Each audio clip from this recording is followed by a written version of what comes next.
আসসালামু আলাইকুম দেশ এবং প্রবাসী যারা আজকে লাইভ দেখছেন সবাইকে স্বাগত জানাই। আরো একটি গুরুত্বপূর্ণ বিষয়, আরো একটি সেশন, আরো একটি লাইভ স্বাস্থ্যকতার ৭৬তম পর্বে আজকে উপস্থিত হয়েছি বাংলাদেশের একজন পরিচিত মুখ, খ্যাতি নেওয়া চিকিৎসক, যিনি কাজ করছেন সহকারী অধ্যাপক হিসেবে জাতীয় গ্যাস্ট্রোলিভার ইনস্টিটিউট ও হাসপাতাল, কনসালটেন্ট ইনসাফ বারাকা কিডনি অ্যান্ড জেনারেল হাসপাতাল, পিত্তথলি, পিত্তনালী, গ্যাস্ট্রোলিভার ও প্যানক্রিয়াস সার্জারি বিশেষজ্ঞ। স্যার, আমাদের অনুষ্ঠান আপনাকে স্বাগত জানাই। আপনাকে ধন্যবাদ। Sir, doctor Arifuzzaman Shihab sir আমাদের আজকে যে বিষয় নিয়ে কথা বলবেন, পিত্তথলি, পিত্তনালী, গ্যাস্ট্রোলিভার, প্যানক্রিয়াস সংক্রান্ত কিছু বিষয় নিয়ে আমরা আজকে কথা বলতে চাই।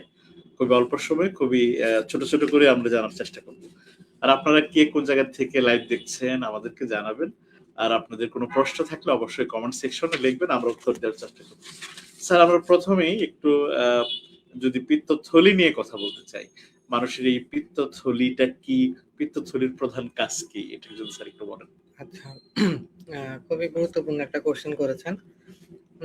পিত্তথলিটা হচ্ছে যে আমাদের যে লিভার বা যকৃৎ বলি, সোজা বাংলা যেটা সাধারণ মানুষ যে ভাষায় বলে যে কলিজা।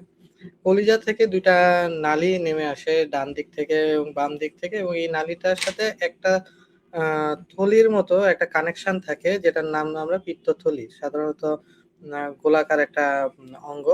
এটার কাজ হচ্ছে যে লিভার যে পিত্তরস তৈরি করে, সেই পিত্তরসটা এই পিত্তনালী দিয়ে সেই পিত্তথলিতে জমা হয়, এবং যখন আমরা খাবার খাই তখন এই পিত্তথলি এটা থেকে এই পিত্তরসটা আমাদের খাদ্যনালীতে চলে যায় এবং আমাদের খাবার হজম করা সহ বিভিন্ন কাজে এটা সহযোগিতা করে। তো স্যার, এই পিত্তথলিতে পাথর কেন হয়? আচ্ছা, পিত্তথলিতে পাথর হওয়ার অনেকগুলো কারণ আছে।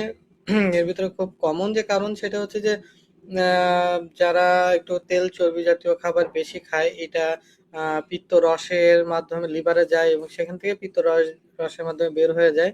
তো তখন দেখা যায় যে এদের যে প্রপোর্শন বা যে অনুপাতে থাকার কথা, এটা যখন অল্টার হয়ে যায়, তখন এই পিত্তথলিতে এই পিত্তরসগুলো সেডিমেন্ট পড়ে, জমা হয়, জমা হয়, জমা হয়। আল্টিমেটলি জমা হতে হতে একটা সময় এটা পাথরে তৈরি হয় আর কি। যদি মানুষের শরীরে পিত্তথলিতে যদি পাথর হয়, কি কি লক্ষণ বা উপসর্গগুলো সাধারণত আমরা রোগীদের কাছ থেকে পেয়ে থাকি? পিত্তথলিতে পাথর হওয়ার একেবারে যদি প্রথম থেকেই বলি, যে অনেকের পিত্তথলিতে পাথর হয় কিন্তু কোনো লক্ষণ প্রথমে থাকে না, কিন্তু দেখা যায় যে আস্তে আস্তে তার যত দিন যায় তত পেটটা ভরা ভরা লাগতে পারে, খুব দেখা যাচ্ছে অল্প খেলেও পেট ভরে যাচ্ছে, তার একটা ডিসকমফোর্ট, ভালো লাগছে না, একটা অস্বস্তি হচ্ছে পেটের ভিতরে খাবার খেলে। সেকেন্ডলি তার পেটে ব্যথা হতে পারে, ব্যথাটা একেবারেই খুব মাইল্ড ব্যথা, অল্প ব্যথা থেকে শুরু করে অনেক সিভিয়ার পেইনও হতে পারে। বিশেষ করে যখন পিত্তথলিতে পাথর হয়, পাথরের কারণে ইনফেকশন হয়, তখন অনেক সময় সিভিয়ার পেইন হয়। আর ইউজুয়ালি সাধারণত পেটের উপরের পাশে এবং পেটের ডান সাইডে ব্যথাটা বেশি হয়। তো স্যার, আমরা পিত্তথলি পাথরের সাথে সাথে আমরা কিছু প্রদাহের কথা শুনি, এবং সেখানে ক্যান্সারও হতে পারে। তো এটা কত বড় ঝুঁকিপূর্ণ এই ধরনের পিত্তথলির মধ্যে যদি আচ্ছা, কোনো প্রদাহ বা আচ্ছা। ক্যান্সার যদি হয়ে থাকে? পিত্তথলির পাথর হলে প্রদাহ হওয়াটা এটা খুবই কমন একটা জিনিস। আসলে প্রদাহ জিনিসটা কি, যে পিত্তথলি যখন পাথর হয়, এটা পাথরটা আসলে মোস্ট অফ দ্যা ক্ষেত্রে এটা ইনফেক্টেড থাকে। ওর ভিতরে অর্গানিজম থাকে, জীবাণু থাকে। সেই জীবাণু কি করে, ইনফেকশন তৈরি করে পিত্তথলিতে। যখনই পিত্তথলিতে ইনফেকশন হয় তখনই এই যে ইনফ্লামেশন হয়, প্রদাহ হয়, যেটাকে আমরা ইংরেজিতে বা আমাদের টার্মে বলি যে অ্যাকিউট কোলিসিস্টাইটিস। তো তখন এই যে ইনফেকশন যখন বেশি মাত্রায় হয়, তখন প্রদাহটা বেশি মাত্রা হয় এবং তখন পেশেন্টের যে লক্ষণগুলো এটা অনেক বেশি হয়। অনেক বেশি ব্যথা হয়, অনেক সময় জ্বর আসে, বমি হয়, এই ধরনের তখন এগুলো হতে পারে। স্যার, আমরা পিত্তথলিতে পাথর হলে সাধারণত আমরা অপারেশন করে ফেলে দিই। অনেক সময় পিত্তনালী আমরা কেটেও ফেলি, পিত্তথলি কেটেও ফেলি। তো এতে সাধারণত মানুষের কোনো মানে অঙ্গহানি হলে শরীরের কোনো ক্ষতি হয় কিনা, বেঁচে থাকা কোনো কষ্ট হয় কিনা, অনেকেরই প্রশ্ন এটা। হ্যাঁ, এই যে কোশ্চেনটা আমিও চেম্বারে আমার রোগীদের ক্ষেত্রে অনেক পাই, যে স্যার পিত্তথলিটা রেখে কিছু করা যায় কিনা। আসলে যখন পিত্তথলিতে পাথর হয়, আমাদের এটার চিকিৎসাই হচ্ছে পিত্তথলিটা আমরা ফেলে দিই। পিত্তথলি ফেলে দিলে যে অনেক বড় ক্ষতি হয়ে যায় এমন না। যেমন আমাদের একটা হাত চলে গেলে বিশাল ক্ষতি হয়ে যায়। আমাদের একটা কিডনি চলে গেলে বিশাল ক্ষতি হয়ে যায়। কিন্তু পিত্তথলি অবশ্যই এটা একটা অঙ্গ এবং এটাও একটা দরকারি অঙ্গ থাকলে অবশ্যই এটার কাজ আছে। কিন্তু এটা ফেলে দিলে যে অনেক বেশি সমস্যা হয় তা না। আমরা সাধারণত ফেলে দিলে যেটা বলি রোগীদেরকে যে উম তেল চর্বি জাতীয় খাবারটা একটু কম খাবেন এবং স্বাভাবিক যে জীবন আমরা সাধারণত যেটা হেলদি লাইফ লিড করার জন্য যে তেল চর্বি জাতীয় খাবার কম খাওয়া, খুব স্পাইসি খাবারটা একটু এভয়েড করা। এই ধরনের জিনিসগুলো আমরা সাধারণত বলি। এটা খুব বেশি সাধারণত সমস্যা হয় না। ধন্যবাদ স্যার। এবার আমরা একটু পিত্ত নালীর দিকে যাব। পিত্তথলি থেকে নালীর দিকে। নালীতেও পাথর হতে পারে। এই বিষয়টা যদি একটু স্যার আপনি আমাদের হ্যাঁ, বলেন। নালী তো হ্যাঁ, পিত্তথলির পাথর পিত্তনালীতে চলে যায় অনেক সময়। তো তখন দেখা যায় যে আমরা নালীতে পাথর পাই।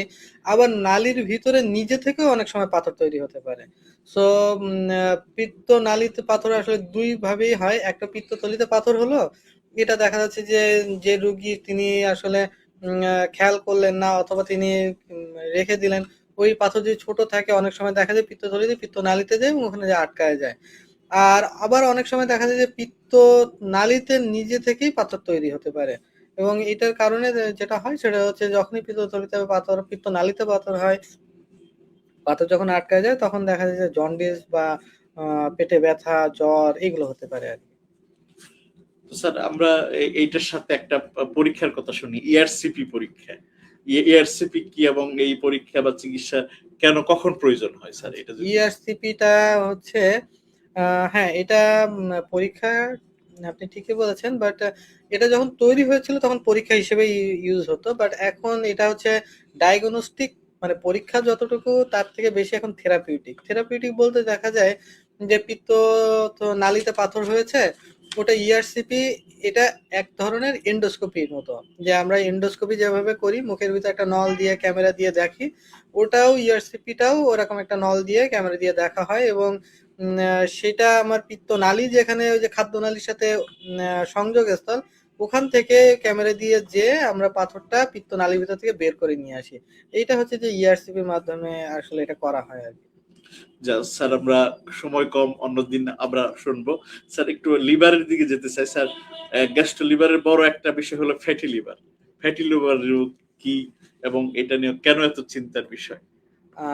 এখান থেকে ধরেন কিছুদিন পূর্বেও কিন্তু এই যে ফ্যাটি লিভার জিনিসটা আমরা অতটা গুরুত্ব দিতাম না। কিন্তু যত আমরা চিকিৎসা বিজ্ঞানে অ্যাডভান্স হচ্ছি তত আমরা এই ছোট ছোট জিনিসগুলোকেও গুরুত্ব দিতে হচ্ছে। তার কারণ ফ্যাটি লিভারটা আসলে কি? ফ্যাটি লিভার আমরা যখন খাবারটা খাই তখন এই খাবারটা মেটাবোলাইজ হয় হচ্ছে আপনার লিভারে যেয়ে। তো যখন অতিরিক্ত মাত্রায় আমরা খাবার খাই, অতিরিক্ত শর্করা বা ফ্যাট জাতীয় খাবার খাই তখন এটা আল্টিমেটলি মেটাবোলাইজ হয়ে লিভারে স্টোর হয় এবং সেটা হচ্ছে যে চর্বি আকারে স্টোর হয়। যখন এখানে চর্বি আকারে স্টোর হয় তখন ওই লিভারটা হচ্ছে যে ফ্যাটি লিভারে পরিণত হয় এবং ফ্যাটি লিভার একটা সময় যে ফ্যাটি লিভারটা হচ্ছে যে আপনার পিত্ত এই যে লিভারটাকেই নষ্ট করে দেয়। সো ফ্যাটি লিভারটা এই জন্য খুব আমাদের এখন খুবই গুরুত্ব সহকারে দেখা উচিত। এটাকে ইগনোর করা বা হেলাফেলা করার কোনো সুযোগ নেই। স্যার ফ্যাটি লিভারের সাথে সাথে আমরা লিভার সিরোসিস একটা শব্দ হ্যাঁ, শুনতে পাই স্যার, এই সম্পর্কে যদি একটু বলেন আচ্ছা, স্যার। ফ্যাটি লিভার এটা হচ্ছে যে লিভারে চর্বি জমছে, তো চর্বি জমার কারণে ওখানে তার লিভার স্বাভাবিক কার্যক্রম করতে পারে না, ওখানে ইনফ্লামেশন হয়, প্রদাহ হয়, প্রদাহ হয়ে একটা সময় দেখা যায় যে লিভারটা শক্ত হয়ে যায় বা সিরোসিস মানে সিরোসিসে আর একটা হচ্ছে যে লিভারটা আসলে শক্ত হয়ে যায়, অনেকগুলা ছোট ছোট নোডিউল তৈরি হয় লিভারের ভিতরে। ফ্যাটি লিভারের মানে এটা কয়েকটা স্টেজ আছে, একদম লাস্ট স্টেজে যে লিভার সিরোসিস হয়। আর লিভার সিরোসিস মানে হচ্ছে যে লিভারটা পার্মানেন্টলি মানে স্থায়ীভাবে অনেক ক্ষতিগ্রস্ত হয়েছে আর কি। স্যার আমরা লিভারকে সুস্থ রাখতে আমাদের কি করা প্রয়োজন স্যার? খাদ্যাভ্যাস কতটুকু দায়ী স্যার? অবশ্যই লিভারের সুস্থ রাখার জন্য খাদ্যাভ্যাস আমাদের একটা গুরুত্বপূর্ণ অংশ। যে আমরা চেষ্টা করব যে তেল চর্বি জাতীয় খাবার এটাকে যতটা সম্ভব কম খাওয়া, পরিমিত পরিমাণে এবং এর সাথে সাথে আমাদের ওয়েট মানে শরীরের যে ওজন সেটাকেও কমানোর জন্য যে ব্যায়াম করা, প্রতিদিন ০.৫ ঘন্টা করে হাঁটা এই জিনিসগুলো আমরা মেনটেন করব, এবং যে খুব বেশি স্পাইসি খাবার, মশলা জাতীয় খাবার, এইগুলাও আমরা চেষ্টা করব যে যতটা সম্ভব পরিহার করা। স্যার আমরা গ্যাস্ট্রিকের ওষুধ আমরা অনেকেই খাই, অনেকেই এই ওষুধ খেলে কি লিভারের কি ক্ষতি হতে পারে বা স্টমাকের কোনো ক্ষতি হতে পারে? আসলে গ্যাস্ট্রিকের ওষুধ নামে আমরা যেটা বুঝি সেটা হচ্ছে যে অ্যান্টি আলসারেন্ট আর কি, যেটা হ্যাঁ। হচ্ছে যে পাকস্থলীতে যখন কোনো ক্ষত তৈরি হয় বা আলসার হয়, সেটার জন্য আমরা সাধারণত আমরা এই ধরনের ওষুধগুলা দিই। সাধারণত লিভার আর পাকস্থলী দুইটা আলাদা অঙ্গ। সো এটার সাথে ওইটার খুব যে সম্পর্ক এটা না। তবে হ্যাঁ, অবশ্যই যে গ্যাস্ট্রিকের যে ওষুধ এটা অনেক দিন ধরে অনেকে দেখা যায় যে আমি অনেক রোগী পাই যে খেতেই থাকে, খেতেই থাকে, খেতেই থাকে, এবং তার উপরে এটা ডিপেন্ডেন্সি তৈরি হয়। এটা মানে অনেকদিন খাওয়ার আসলে কোনো মানে হয় না।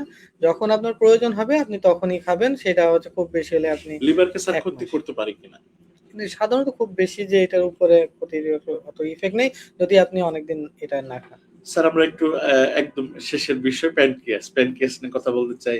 প্যানক্রিয়াসের কাজ আমরা একটু সংক্ষেপে বলে, প্যানক্রিয়াসের এই সাথে কি, কি রোগ আমরা দেখতে পাই বা এই বিষয়ে যদি স্যার আপনি একটু বলেন। প্যানক্রিয়াস এই জিনিসটা আসলে আমাদের অনেক মানুষের সাথেই এটা খুব বেশি পরিচিত অঙ্গ না। বাট প্যানক্রিয়াসের অনেক কাজ। এটা যদি খুব একদম এভাবে যদি বলি তাহলে হচ্ছে আমাদের যে ডায়াবেটিক্স যেটা হয় মানুষের, খুব কমন একটা রোগ ডায়াবেটিক্স। তো ডায়াবেটিক্স হয় কেন? ডায়াবেটিক্স হয় হচ্ছে যে আমাদের শরীরে যদি ইনসুলিনের যদি তারতম্য হয় বা ইনসুলিন যদি ঠিকমতো কাজ করতে না পারে তখনই আমাদের ডায়াবেটিক্স হয়। তো এই ইনসুলিনটা কিন্তু প্যানক্রিয়াস তৈরি করে। তো প্যানক্রিয়াসে তাহলে একটা অনেক বড় একটা কাজ কিন্তু যে ইনসুলিন তৈরি করে। শুধু ইনসুলিন না, এর সাথে গ্লুকাগন আরো অনেক সোমাটোস্টেরন অনেক ধরনের এনজাইম যেমন অ্যামাইলেজ তৈরি করে, যেগুলো আমাদেরকে খাবার হজম করতে সহযোগিতা করে এবং পরিপাকেও এটা সহযোগিতা করে প্যানক্রিয়াস। স্যার আমরা এই প্যানক্রিয়াসকে যদি আমরা সঠিকভাবে যদি আমরা একটু রাখতে চাই আমাদের স্যার, এখানেই আমাদের কি করণীয় রয়েছে প্যানক্রিয়াসকে সুস্থ রাখতে? একই কথা যে আমাদের জীবনকে একটা নিয়মের ভিতরে আনা, যে আমাদের অবশ্যই তেল চর্বি জাতীয় খাবারগুলোকে যথাসম্ভব অ্যাভয়েড করা, শর্করা জাতীয় খাবারকে অ্যাভয়েড করা। আমরা প্যানক্রিয়াসের রোগগুলা হয় যেমন অ্যালকোহল যারা খায় তাদেরকে তাদের প্যানক্রিয়াটাইটিস হওয়ার ঝুঁকি বেড়ে যায়। সো আমরা এই যে অ্যালকোহলকে আমরা অ্যাভয়েড করবো। অ্যালকোহল খেলে আপনার লিভারও নষ্ট হয়, হ্যাঁ? সো এই জিনিসগুলা যেগুলা আমাদের ক্ষতি করে এই খাবারগুলোকে অ্যাভয়েড করা বা এই অ্যালকোহল জাতীয় জিনিসগুলোকে আমরা অ্যাভয়েড করলে এগুলা অনেকটাই সুস্থ থাকে। স্যার আমাদের পেটে ব্যথা সবারই কমান বেশি হয়। কোনোটা গ্যাসের ব্যথা হিসেবে আমরা জানি, কোনোটা অন্যান্য ব্যথা হয়তো। স্যার কোন ধরনের ব্যথাকে কখনোই অবহেলা করা উচিত নয়?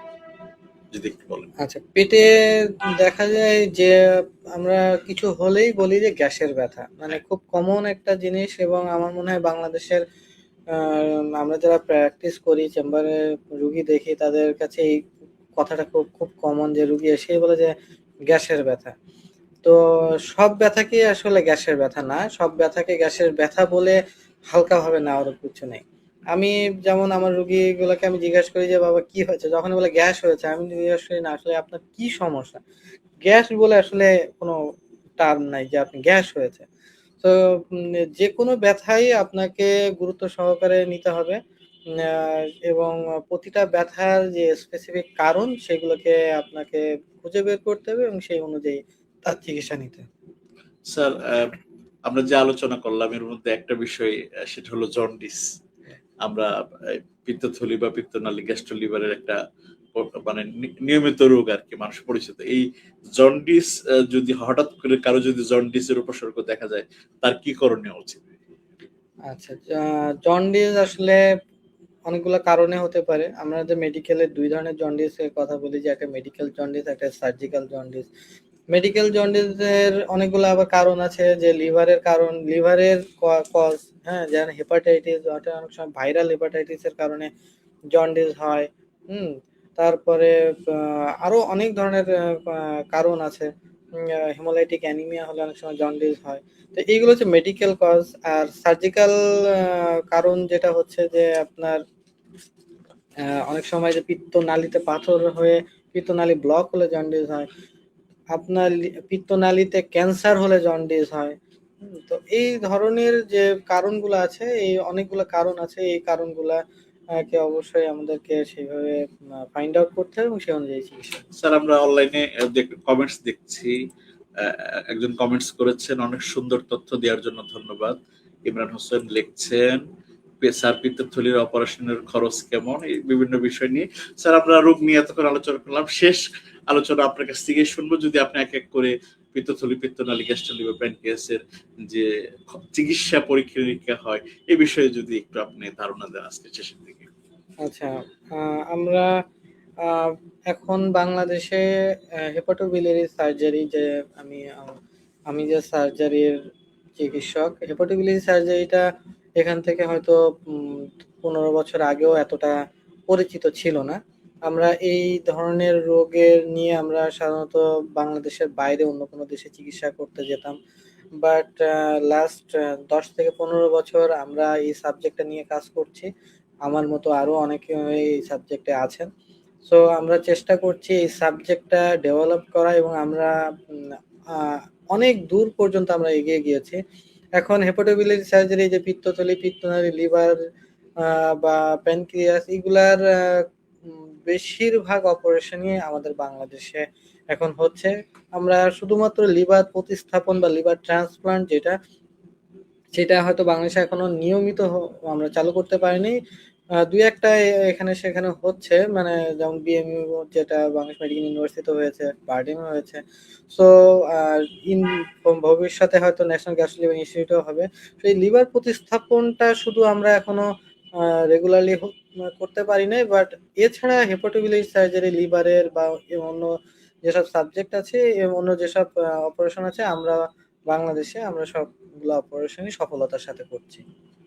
স্যার তারপরে যদি আপনার পিত্তথলির অপারেশন একজন খরচ জানতে চেয়েছে, বা এইটা অপারেশনটা বর্তমান বাংলাদেশে কতটা এখন পিত্তথলির পাথর অপারেশন এটা খুবই কমন একটা অপারেশন। দেখা যায় যে প্রতি 10 জন মানুষের একজনের পিত্তথলির পাথর হয়, তাহলে এটা খুবই কমন জিনিস। এবং এটা শুধু ঢাকা শহরে না, একেবারে প্রত্যন্ত গ্রাম থানা লেভেলেও অনেক সময় জায়গায় এই পিত্তথলির পাথর অপারেশন হয়। এবং পিত্তথলির পাথর এখন আমরা আধুনিক যে চিকিৎসা, যেটা হচ্ছে ল্যাপারোস্কোপিক সার্জারি, জাস্ট আমরা ছোট ছোট ছিদ্র করি, পেট বড় করে না কেটে, একটা সময় অনেক বড় করে কাটা হতো। রুগীর অনেক দিন ব্যথা থাকতো, রুগী দেখা যাচ্ছে 3 মাস পর্যন্ত ব্যথা, 3 মাস 6 মাস ব্যথা থাকতো। তো সেটা এখন নাই। আমার ক্ষেত্রে আমি যেটা দেখি যে আমার রুগীগুলো আজকে অপারেশন করছে, পরের দিন বাসায় চলে যাচ্ছে এবং তারা এক দুই দিনের ভিতরেই তারা তাদের যে স্বাভাবিক কর্মকাণ্ডে ফিরে যাচ্ছে। যে কারণ হচ্ছে কাটা ছেঁড়া কম হয়, খুবই ছিদ্র করে অপারেশন করা হয়। এবং এটার খরচটা আসলে ডিপেন্ড করে যে আপনি কোথায় করতেছেন, কোন মেশিনে করতেছেন। মেশিনেরও অনেকগুলো তারতম্য থাকে, ভালো মেশিন আছে, কিছু হচ্ছে বিভিন্ন দামের মেশিন আছে। তো এর উপরে নির্ভর করে যে খরচটা। এবং তারপরেও যেটা বলবো যে পিত্তথলির পাথরের যে অপারেশনের খরচ, এটা আর 5টা অপারেশনের তুলনায় যথেষ্ট কম। তো স্যার পিত্তথলির পাথর যেন না হয়, আপনারা কি পরামর্শ দিবেন সবাই? এটার জন্য পরামর্শ হচ্ছে যে ওজনটাকে আবার নিয়ন্ত্রণে রাখতে হবে। তেল চর্বি খাবারকে যত সম্ভব পরিহার করতে হবে। শর্করা জাতীয় খাবার যতটা কম খাওয়া যায়। এবং আমাদেরকে যে ফিজিক্যাল এক্সারসাইজ এটাকে যেন রেগুলার করা যায় সেটার উপরে নজর দিতে হবে। স্যার প্রশ্ন ছিল অফলাইনে যে আরিফুজ্জামান শিহাব স্যারকে আমরা কোথায় কোথায় পাবো চিকিৎসা নেওয়ার জন্য? আমি সহকারী অধ্যাপক হেপাটোবিলিয়ারি সার্জারি হিসেবে কর্মরত আছি ন্যাশনাল গ্যাস্ট্রো ইনস্টিটিউট হাসপাতাল, মহাখালী, ঢাকাতে। আর এছাড়াও আমি চেম্বার করছি ইনসাফ বারাকা কিডনি অ্যান্ড জেনারেল হাসপাতালে। প্রতিদিনই আমি এখানে বসি শনি থেকে বুধবার পর্যন্ত। এবং ইনসাফ বারাকা জেনারেল হাসপাতালে আমি পিত্তথলি, পিত্তনালী, লিভার, প্যানক্রিয়াসের সকল ধরনের অপারেশন করে থাকি। জি, আমরা স্যারকে পরিচয় করে দেওয়ার জন্য আমাদের ছোট্ট একটা আয়োজন। আমরা স্যারের চিকিৎসা ট্রিটমেন্ট আমরা পাই, অনেকেই হয়তো স্যারের সাথে পরিচিত এবং অনেকেই আবার স্যারকে হয়তো চেনেন না। আমরা আশা করি আজকের এই অনুষ্ঠানের মাধ্যমে আমাদের যারা এই সোশ্যাল মিডিয়াতে আমাদের এই যারা লক্ষাধিক ফলোয়ার রয়েছেন ইনসাফ বারাকা হাসপাতালের পেজে, তারা আজকে স্যারকে অবশ্যই চিনেছেন, আমরা ইতিমধ্যে পোস্টার শেয়ার করেছিলাম। তো আপনাদের শুধু আজকের এই লাইভ অনুষ্ঠান না, আপনাদের যে কোনো বিষয়ে আপনারা ইনসাফ বারাকা হাসপাতাল অথবা জাতীয় গ্যাস্ট্রো লিভার মহাখালীতে আপনারা যোগাযোগ করবেন, স্যারের চিকিৎসা নেবেন। স্যার ইনসাফ বারাকা হাসপাতালের স্বাস্থ্য কথা, এটা সোশ্যাল মিডিয়া ভিত্তিক একটা অনুষ্ঠান। 2021 সালে আমরা শুরু করেছিলাম, 26 সালে প্রায় 5 বছর অনুষ্ঠানটা করেছি। আজকে 76তম পর্বে আপনি আমাদের অতিথি হিসেবে এসেছেন। মানুষকে সচেতন করার জন্য ছোট্ট এই আয়োজনটা কিভাবে দেখছেন? অবশ্যই ইনসাফ বারাকা কিডনি অ্যান্ড জেনারেল হাসপাতালের এই যে উদ্যোগ, এটা প্রশংসার দাবিদার। আর এখন মানুষ আধুনিক যত ডিভাইস আছে, যেমন অনলাইন ভিত্তিক সবাই জানছে। তো আপনাদের এই প্রচেষ্টার মাধ্যমে অনেকে অনেক ইনফরমেশন পাচ্ছে, যেটা হয়তো এই ইনফরমেশনটা পাওয়ার জন্য আমাদের চেম্বারে আসা লাগতো, ডাক্তার কাছে যাওয়া লাগতো, সেটা বাসায় বসে তার মোবাইল অথবা ল্যাপটপ অথবা সোশ্যাল মিডিয়া এসে পেয়ে যাচ্ছে। এটা অবশ্যই প্রশংসার উদ্যোগ, এবং আপনারা এটা আরো কন্টিনিউ করবেন এই আশা ব্যক্ত করি, এবং এটা থেকে মানুষ উপকৃত হবে, এটা আমার আশা ব্যক্ত করি। ধন্যবাদ। আর আপনারা যদি আরিফুজ্জামান শিহাব স্যারকে আরো জানতে চান, আরিফুজ্জামান শিহাব স্যারের ব্যক্তিগত ফেসবুক পেজ রয়েছে এবং আইডি রয়েছে, সেখানেও স্যার নিয়মিত তথ্য দিয়ে থাকেন, তার ভিডিও রয়েছে, তার বিভিন্ন পোস্ট রয়েছে। আমরাও ইনসাফ বারাকা হাসপাতালে তা আমাদের পেজ থেকে প্রচার করছি। সবাই ভালো থাকবেন, স্যারের জন্য দোয়া করবেন যেন আমাদের এই ইনসাফ বারাকা হাসপাতালে সহ বাংলাদেশের স্বাস্থ্য সেবায় গুরুত্বপূর্ণ ভূমিকা রাখতে পারে। তো আজকে আমরা এখানে শেষ করছি। স্যারকে পরবর্তীতে কোনো একটা বিষয় নিয়ে আবার আমরা হয়তো দীর্ঘ সময়ের জন্য আমরা পাবো। আজকে প্রায় 21 মিনিট আমরা একটা ছোট্ট অনুষ্ঠান করলাম। তো সবাই ভালো থাকবেন, আর শুভরাত্রি। আল্লাহ হাফেজ। আল্লাহ হাফেজ। আপনাকেও ধন্যবাদ।